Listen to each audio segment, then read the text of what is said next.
So, hello and welcome to the Lewis Nicol Show, and I'm excited to bring on my guest today. So, let's say hello to Ben Foden. How are you?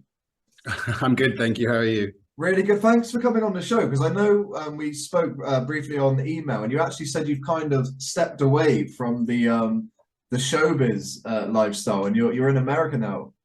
Yeah, very much so.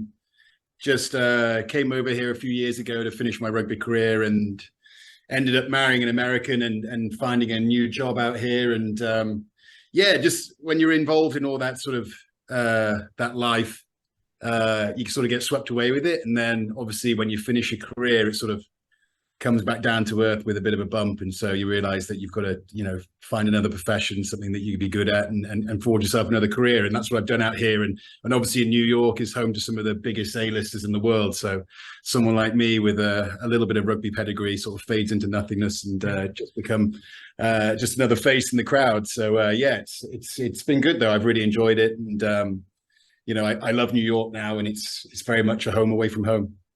Well, I mean, obviously, a lot of people here in the UK, of course, do know you were well known for your rugby career. So I want to go back to the very beginning for you, which is kind of where did your love for rugby come from? Was it something that you just always loved doing when you were growing up? Well, my dad was just like the biggest rugby nut and fanatic in the world. And I remember when I was a young kid, I used to go and watch him play like vets rugby at Crewe and Antwich, one of our local clubs. And he tried to get us to play, my brother and I, who's a year older than me, he tried to get us to play when I was 4 years old and my brother was 5.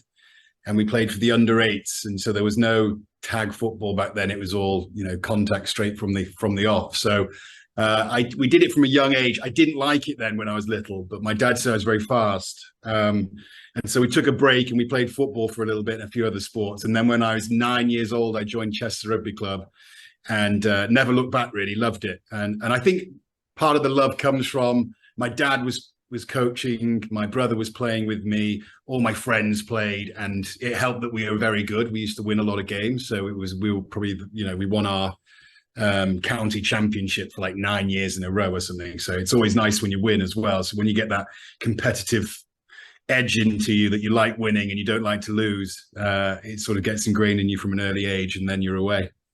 And when you realized, you're actually very good at this, did you have an idea then that this was going to be your career and you were going to make money from this? It's a weird one because as a kid growing up, you always sort of want to be, a professional athlete or want to be something like that. And it definitely was on my brain. I never really believed it too much. And I remember I sat in a room. I played for England under 16s, A sides, not the first team, the one below. And we had a meeting, the A side and the one above. And there must have been about 60 of us sat in a room, and the coaches all sat around and they said, look around the room, because of all these guys in this room, probably 3 or 4 of you will probably go on to play Premiership, and maybe one of you, if you're lucky, will go on to play for England Rugby. And I remember looking around the room and seeing, some of the guys that were in that room, and at the time was like, Jesus, that's not going to be me. There's loads of people who are going to be better than me and make it to the top. So, and luckily I was one of the guys. There was a few other guys who made it to a certain level from that room. But yeah, I was definitely one of the guys who went the highest and did the best with his career. And on many occasions, you've gone to play for your country. Now, that must be one of the most special, rewarding moments. I mean, describe that when you're chosen to go out there and represent your country. Yeah, it's, for me, it happened all very, very quickly. And it is very exciting at the same time. I got my first cap when I was 23, 24 years old, I think. And for me, I'd only just sort of burst into the first team at Northampton and was playing really well then. And so it all happens very, very quickly. So you just get used to like playing in front of 13, 14,000 people, and you still got the buzz from that. And then all of a sudden you get a phone call from someone like Martin Johnson or Brian Smith, who was the coaches at the time, and telling you that they're going to bring you into the England team. And, you've got a chance of playing for your country. And it all happens so, so quickly. And then next thing you know, you're standing singing your national anthem in front of 80,000 people, broadcast to 5 million people at home. And it's all very surreal. And, everyone always asks you, what's it like? And to be completely honest, I always used to enjoy the build up to the games because, you know, you could interact with the fans and really take in the surroundings, like the bus journey in. Everyone, you know, lines up alongside the bus and you walk in and everyone cheers. And when you're doing your warm up, everyone's shouting stuff at you and waving. And that's when I soak it in. But then as soon as the whistle went and the game was on, you just sort of forgot where you are and it was just another game, really. So it is a magical feeling, and probably, to be honest, to be completely honest, probably one that I took far too for granted, because I think the last time I played for England I was 28 years old, and it all, you know, was over just as quick as it happened. You know, I did get to play 34 times for England, but yeah, it just seems like a lifetime ago. And yeah, if I could change one thing, it would definitely soak in the moment a little bit more and really enjoy it and take it for what it is, because like I said, it's there one moment and gone the next. You know, when you think back to your time playing for England, what stands out as kind of the big and your most favourite memory of that time? Is there one kind of moment where you always think back and kind of like, yeah, that was the moment for me? It's sort of like a mixed bag, really, because we did a tour to Australia, and that was a pretty epic tour, and really where I sort of cemented my sort of place in the 15 shirt. So that was a pretty special tour. But the 2011 Six Nations, which led to the World Cup, you know, we played really well, and we were really sort of getting into our stride, and we sort of beaten everyone pretty comfortably. But it was marred by a bit of a scandal at the end when Nike released a Grand Slam champions video of England, and we had to play Ireland in Ireland, and we were supposed to win. And you know, Ireland being Ireland, you know, that was all the fuel they needed, and they managed to upset us. But we still won the Six Nations, but Ireland upset us. But from that, we then did warm-up games for the World Cup and played Ireland and beat the Ireland in Aviva, and so confidence was high. And obviously, you know, I was expecting us to do really well at the World Cup in New Zealand in 2011, and you know, sadly, it wasn't the case, and you know, we got knocked out by France, who, you know, we'd been beating pretty comfortably in the last couple of years leading up to the World Cup, who then nearly upset New Zealand in the final. So that year probably, and I was playing great rugby then in 2011, you know, those seasons, I was very much hitting a rich vein of form. And so they are probably my fondest memories, winning the Six Nations and going to a World Cup. Well, you mentioned before that obviously standing there and singing your national anthem. So is that kind of where the Celebrity X Factor came in? Because that was a shock when, I mean, when this concept came about, and then you see these three rugby players, and actually you were really good. I mean, I didn't expect the voices to come out, if I'm being honest. So how did that actually come about for you? Because it's such a contrast from what we all know you for. So I've known Tom Evans for years. We played you know, he played for Wellington College. I was at Bromsgrove, so I knew about him then. And then we grew up, because before he played for Scotland, he played for England underage group, so I knew him through that as well. And when we were 18, we used to get on the bus, and him and I used to love a sing song, and we used to sing McFly and stuff like that on the bus for the boys. And we always used to go on about, he was actually in a boy band. I don't know, yeah, I probably should say that. He was in a boy band 24/7 or something like that when he was like 17, 18, and had to choose between which one he did. And he went on tour with Westlife when he was 18 or something like that. And so we always laugh about it, saying, "Oh, how good would it be going on the X Factor?" Or I think it's Pop Idol at the time and stuff. And then I heard about it, you know, through Andy Peters, who's very in there with ITV, and he heard that they were rebooting the show to do One Last One as sort of the celebrity special. And I was like, "Andy, you've got to get me in. At least let me have a conversation with the producers and stuff." And so I got in to have a conversation with the producers, and they were like, "Oh yeah, well, we'd love to have you, but we're looking for like a group, a boy band or a group." So obviously I knew Tom had retired through injury, and I knew he was around, and I was like, I know one guy who would 100% be in. And originally we were going to get Max, his brother, to be in it with us as well, but Max doesn't sing a lick, but he can do backflips and he can dance, and he loves a little bit of the showbiz, but they didn't go with him. And then the show went and found Levi, and the three of us were put together. And once we sang, we knew what it sort of was. You know, we knew we were quite good. We knew we weren't the best, but we had a ball doing it. It was so much fun. It's like being kids again. And when you think of X Factor, you kind of think, right, we're going to get Louis Walsh because we're a band, but you actually then go and get Mr. Simon Cowell himself. I mean, that must be daunting, because this man knows the industry inside out, and he's the guy that's kind of steering you forward. So what was it like working with Simon? It was great fun. And you know what? It was hard for us to get sort of intimidated by Simon. Obviously, you know, we know he's the master of X Factor and you know, sort of a mogul of the empire. But in terms of like, we knew that, I had to come back to New York. Tom was going to LA. Levi was still playing at Bath. Even if we'd won, I think what you won like a recording contract for a certain amount of money and stuff, it would have been very, very difficult for us to sort of pursue that career. I'm sure I would have given it a good go, and I know that Tom would have. It would have been interesting, but we knew it was sort of like there were definitely more credible acts on the show who really wanted to go and try and make a music career. I mean, we'd all love to, but I don't really have the talent to be an international Lewis Capaldi, Ed Sheeran type of singer. So we definitely were too old to be the next One Direction or anything like that. But we just had fun with it and had a great time. And Simon was great with us. He knew what we were about. He interacted with us. Any questions we have, we always asked him. He did shut down one of our acts when he did.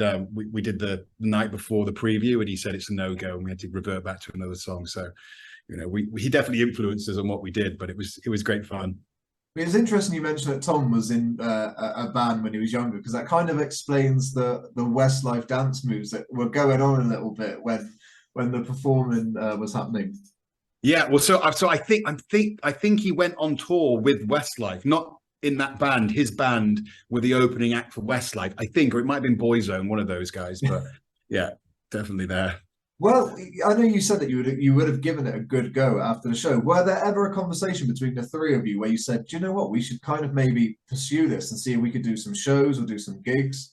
Well, weirdly, we did get offered to do a few gigs straight off the back of it. I think the RPA wanted us to perform at the end of season dinner awards, and the club GAY wanted us to do something there. So there was a little bit of interest. So, and we would have done it for sure, but COVID kicked in like the year after. And so that put like because obviously Tom is now dating Nicole. And I know that Nicole was saying that the Pussycat Dolls had a few gigs in and around England that we could have opened for as well, which would have been hilarious. But sadly, COVID happens. It all happens for a reason, and it sort of put a spanner in the works for what we were all planning and going out to do. And then, well, from there, and then of course, Dancing on Ice came calling. Now that show, every time I've interviewed someone from the show, they say it's the hardest thing they've ever done, and it's one of the hardest reality TV shows that they've done. What made you say yes to the show when they came calling? It was the main reason is that I was sort of finishing my career. I was retiring, and I needed to make sure that I didn't have the temptation to come out of retirement and play again. So I needed something to distract me and take me away. And obviously in my head, I thought, yeah, I'll take to this like a duck to water. I used to skate when I was a kid. And I was like, oh, yeah, I'll be good. And it'll probably be like, 7-8 weeks of the show, and I'll probably go to the semi-finals. Sadly, that wasn't meant to be. And I went out first. But it was great fun. It is difficult. And the training you have to put in, you have to do a lot of training. And the skaters you're partnered with are unbelievable. And they make it look so easy. And I think my biggest fail was that I went in a year where people were so good. I mean, we had Kimberly Wyatt and Regan Gascoigne who won it, and Brendan from Strictly, and they were like so good straight off the bat. I think really does help if you have dance experience. All three of those are basically professional leather dancers, and it's about selling it in the show. And watching back, you can really see that I am very not very nimble on my feet. So which is a bit of a shame, because I was known as being nimble on my feet on the rugby field, but it turns out on ice with ice skates on my feet, I wasn't quite as nimble, and I was quite heavy footed. So it didn't last very long, but it was a great experience. One thing that they really do well is look after you on shows like that. And I had a great time, met some great people. I still speak to some of the guys from the show, and yeah, it's a memory I'll have. Disappointed that I didn't do better, but that was sort of my last hurrah in reality TV. So, and I mean, when you were announced to be on the show, I mean, the bookies, the people that watched the show, we all kind of had the same feeling. This guy's going to do really well. I mean, you look at you and you think, yeah, he's going to take to this, and I think everyone was excited. So it'd be fair to say you probably had a lot more to give if you did have just a little bit longer in the show. Yeah, I think so. One thing I would have been able to do is the lifts, being one of the bigger guys, and not many people did any lifts. Apart from, if you have a male partner with a girl, then obviously they did a lot of lifts and stuff. And actually it's a little bit of a cheat. That's why normally guys win the show. So Regan won because, it relies a lot more on the guy doing sort of the lifting and skating, whereas women can be lifted around. Do you know, if you know what I mean? So it's sort of like strike a pose, and the guy can do the work. Obviously, it's I'm not trying to say it's easier for the men or the women or anything like that, but definitely to begin with, you can sort of hide your failures as a skater through lifts. And I wasn't a very good skater, so I was going to have to rely on some lifts. But you've got to be safe. And Robin, my partner, I'm pretty sure wouldn't have been happy with me on week one throwing her in the air and trying to wow the audiences with big lifts, because I definitely wasn't at the level that I needed to be to doing that. But that's where I was disappointed, because I think there was a lot more to give. But it was like I said, the caliber of the final and the semi-finals. I was never going to get there, even if I was skating for 6 months beforehand. I think they were way better than me. So. I mean, from talking today, obviously, when it comes to being a sportsman and playing rugby on a level that you have, fame obviously comes with that. But the level that you have fame, especially with reality shows, is another level. So did you find that side difficult? Because a lot of people say if you have something going on in your personal life, you can kind of keep it to yourself and you can, share it with family, but it's kept private. But with you, there's been moments of your life that, have been featured in magazines, newspapers, stuff that you probably wish that you could have kept private to yourself, but with paparazzi and journalists, it's hard. So what was that like for you to deal with, having some of your private life kind of out there for everybody to see? Yeah, it's sort of like a double-edged sword, really, and definitely to begin with, it was exciting and fun, and obviously I was married to someone in the tabloids as well to begin with, and so that's the nice side of it, is everyone sort of loves you. You become like a positive topic of conversation, and things seem great.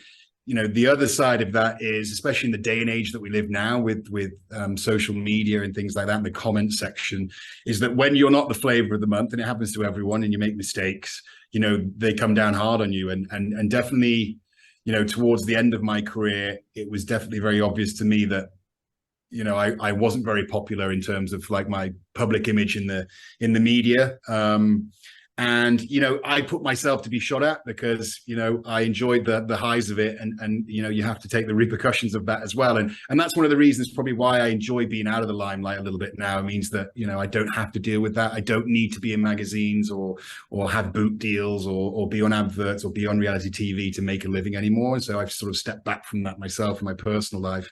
And it means that I could sort of just go around my business and just sort of enjoy, walking the streets of New York, seeing friends, having a few drinks, and really sort of enjoy my family life as well, because my family life when I was married to Una was very much in the public eye, and whenever we went anywhere, there was paparazzi, post things with the kids. They'd always be in magazines, and it still happens to a degree now. But I think Una and myself are both, a lot less prominent in the public eye. So it was nice. I have good memories of it, but I definitely, tasted both sides of the sword. And you're happily married now. And it's nice because if people have got you on social media, your life looks incredible. And just some of the houses that you work on, I'm like, wow. I mean, the estate that you have in America compared to here is just another level.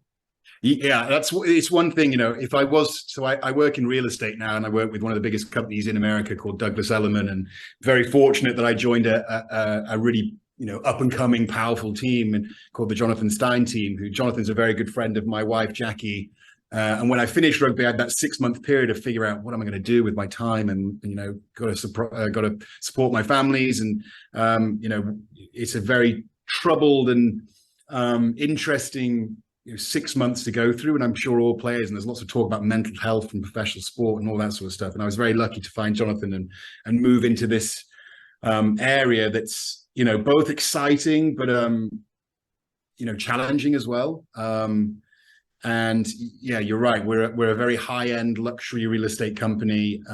Most of my time I'm walking or viewing, multi-million-dollar properties and advising people on what I think is a good area to live in and good investments, and looking for development plots and all that sort of stuff. And we have a very good link with Knight Frank, who are over in England. And actually, I was over with Douglas Elliman to London for a Knight Frank and Douglas Elliman experience over there. So we viewed some of their new ventures. The Old War Office is one of them, and the Raffles Hotel, which they've just developed, and then also the Chelsea Barracks, which have been developed as well. And these places are like 40 million pound townhouses and stuff like that. So it's all very interesting. And over here, the real estate market is crazy. So I'm definitely in the right place to be doing it all, and I enjoy it. And I'm learning every day, and that's what I really enjoy about it. It's something I can sink my teeth into. It challenges me mentally,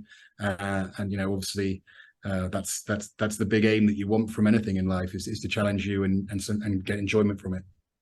Well, Ben, honestly, it's been so great having you on the show, because obviously there's so much to talk about your sport career, but also TV. And then you've kind of now, you're doing something completely different. But again, for anyone that does have you on social media, you can just see how much you enjoy it. I mean, at one point, I just thought, wow, this guy's made a lot of money, because I thought every property that I saw on your feed was yours. I was like, damn, he's done well. I wish.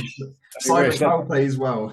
That's the aim. That's what we're trying to aim to. If you sell enough of them, maybe you'll buy one day. But yeah, it's been great. Yeah, and I'm still involved in rugby out here. I actually coach a university team called Iona that are out in New Rochelle, and rugby's sort of growing over here with the MLR and the World Cup being here in 2031. But for me, I always think that rugby really starts at the grassroots. And I think that here in America is going to be college level. And there's a lot of universities and teams now that are putting real big emphasis and money into it. There's actually a big sevens tournament that's happening in the summer with $1 million prize money at the Red Bull Stadium. Wow. So there's a lot of things happening over here in rugby terms. They're still waiting for it to sort of catch on. But I think it's only a matter of time. And then, we'll see the American team sort of pushing in the World Cups and the Olympic Games. Well, Ben, thank you so much for coming on the show. It's been an absolute pleasure. And thanks for taking the time out today. No problem, Lewis. My pleasure, mate.